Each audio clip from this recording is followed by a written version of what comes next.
What's going on, Jerome? So with the NFL schedule set, we now know who and when the Vikings are going to be playing on the road. And one of the great things about sports is taking the show on the road, spreading your Vikings horns and the purple to far and distant shores, and making sure that they know that the Vikings probably beat them by like 1 point, just because of point differential. But we're going to go through and rank the road games this year based on road trip ability and how much fun it would be to, well, not road trips. You're going to fly to most of these places, but how good it would be to be there.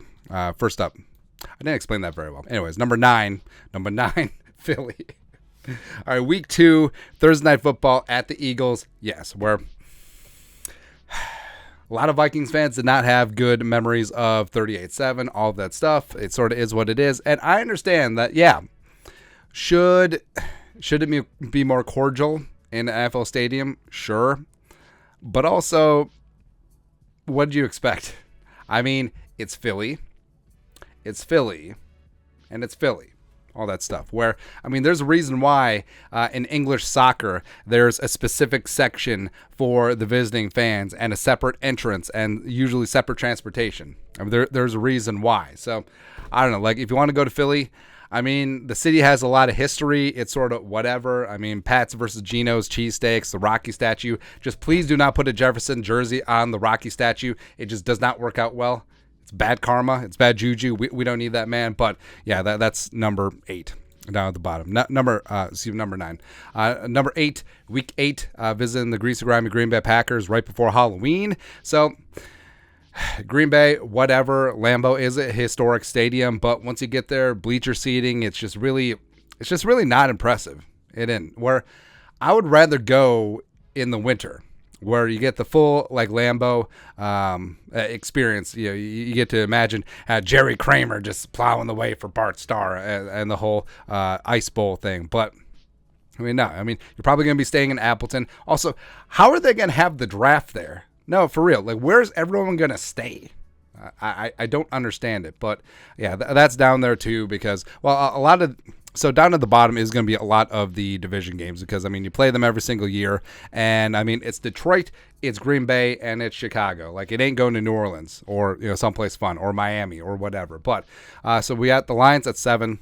You know, I do like that it's a downtown stadium, and because there really is nothing worse than if the stadium's in the middle of nowhere.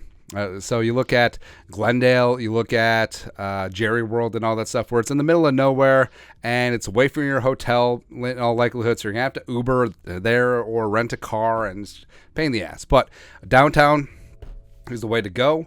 And Detroit Stadium is right downtown, right near a casino, right across from Canada, right across from Windsor. And there's some good, I mean, and also I generally do like Detroit. Like the Greek food in Detroit is fantastic. Love me some spanakopita, as well as Detroit style pizza. This is going to be blasphemous. I will say I like it slightly better than Chicago, and like their kiddie pool full of like Italian sauce and all that stuff. And number 6 is Chicago, where I do like Chicago and Soldier Field right down there on the lake. A little bit kitty corner from Chinatown. Fantastic Chinatown there. Also near Millennial Park, near the river. A lot of good stuff downtown, and the whole Italian beef, Geno's East, Lou Malinati's, and all that stuff. So you have a good time down in downtown Chicago for sure. But it's sort of been there, done that. You go there every year and all that stuff. Next up, number 5. Week 11, Denver Broncos, Sunday Night Football. So, Empower Stadium, didn't it used to be like Sports Authority, and then they went bankrupt? But no. But Empower Field is right near downtown, and the Potter Highlands area has been very good to me. And so the novelty of going to Denver, notably Colorado, has sort of worn off, especially since things have been legalized in other various states. So, I mean, that bloom is off the rose. But I do love the area. I mean, Boulder is gorgeous. Unfortunately, Deion Sanders in Colorado, they don't play in town that weekend because it is kind of cool when you can piggyback like a college game either on Friday or Saturday and then NFL game on Sunday. I think that's the dream. But if you rent a car going up to Estes Park, absolutely gorgeous up there. Love it.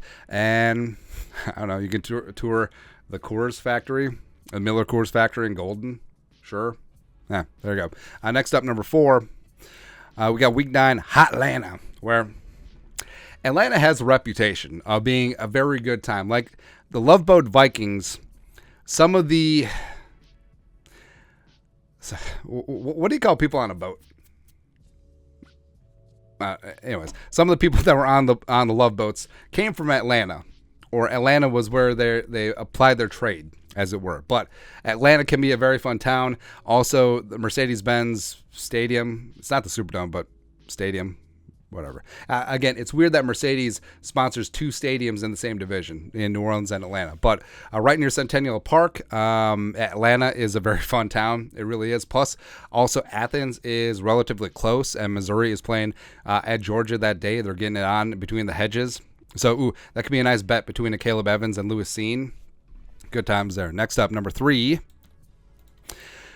So I got the Bengals at number 3, and this game is TBD, so it could be a Saturday game. It could be a Saturday night game, so keep your head on a swivel for that. Cincinnati does have a very cool downtown. It is out of conference, so it's going to be rare that the Vikings will be in Cincinnati. Probably won't come around again for quite a while. And I don't know, you could have Skyline Chili and all that stuff, Cincy. I don't know. I think that given the novelty of not going to Cincinnati too often, Cincy being a relatively fun town, everything right being downtown, I think that makes sense. Next up, number 2, Carolina Panthers. Now, I like Charlotte. I like Carolina. North Carolina, come on, raise up. I like the South in general, man. And Carolina barbecue. I know this is sacrilege because I am appreciative of all different forms of barbecue. I love Central Texas brisket. I love Kansas City barbecue. I love everything Tennessee, but there's just something that Carolina gets right. And it might be the tangy, vinegary pepper sauce. It may be the wood. It may be the whole hog, the way that they generally like to do things in Carolina. I don't know what it is, but it's phenomenal. Charlotte is a very fun cosmopolitan city, and also NC State, Raleigh, relatively close. They play on Friday night, so you can make a full damn weekend of this thing. So you can have a good time. Plus, seeing the Vikings early on in the season, it'll be warm, as well as you can see Adam Jerome, Ezekiel Thielen try and get his legs underneath him from catching some balls from Bryce Young, the number 1 overall pick, and just sort of go from there.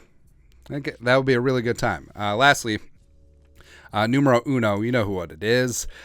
The Raiders. Yeah, Vegas is, I mean, it's like having the Helen Keller card in Apples to Apples. You just win, right? So going to Vegas, Viva Las Vegas, Duke Shelley, also late game, all that stuff. And this is why the Raiders will never have a home field advantage because, I mean, as dedicated as Oakland Raiders fans are, I mean, it adds up making the trip every single week. If you got season tickets, also, I mean, it's a pretty spendy ticket. I mean, Allegiant Field ain't cheap, but I think every single road team is going to make a weekend of it. They're going to fill the stadium. It's going to be half of the opposing fan base.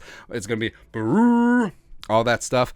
Tom Brady and the Raiders are going to have to go silent count. And yes, I firmly believe Tom Brady is going to be the Raiders quarterback by the time the Vikings play them week 14. So that'll be funny. And also, we can see Justin Jefferson just completely put up 15 catches for 275 yards and 3 touchdowns on Duke Shelley.